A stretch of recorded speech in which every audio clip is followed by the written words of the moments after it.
নমস্কাৰ সকলোকে। অসমীয়া বোৱাৰী মামনি ইউটিউব চেনেলটোলৈ আপোনালোক সকলোকে স্বাগতম জনাইছোঁ।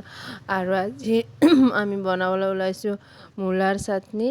ইয়াৰ কাৰণে লাগিব দুটা সৰু সৰু মূলা। নিজৰ ইচ্ছা অনুযায়ী পৰিমাণটো দিব পাৰে। আৰু আমাৰ ঘৰৰে মূলা আছিল, মূলা দুটা ৰুকি লৈছোঁ। বিলাহী, পিঁয়াজ, আদা, নহৰু আৰু জলকীয়া। আৰু বিলাহীখিনি 1 মিনিটমান সময় অকণমান তেল দি টাৱাখনতে গৰম কৰি লৈছোঁ।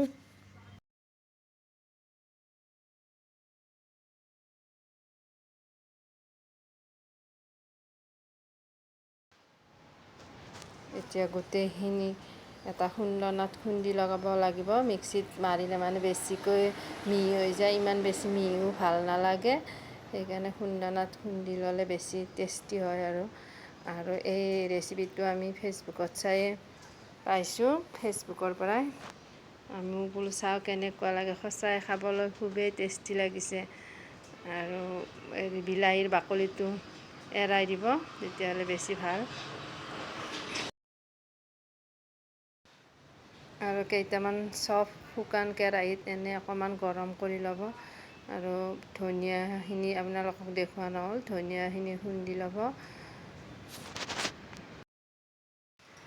বিলাহী, জলকীয়া, আদা, নহৰু, ধনিয়া একেলগে খুন্দি এতিয়া ৰুকি লোৱা মূলাখিনিত মিক্স কৰি গোটেইখিনি সানি ল'ব। আৰু এই চাটনিটো খাই খুবেই ভাল লাগিছে। আপোনালোকেও খাবচোন বনাই। আৰু আমাৰ মূলাকেইটা ঘৰৰে মূলা হয়। আৰু আমি ফাৰ্ষ্ট টাইম বনোৱাৰ কাৰণে অলপ কমকৈ বনাইছোঁ। কেনেবা লাগে গমটো নাপাওঁ, কিন্তু খাই খুবেই ভাল লাগিছে।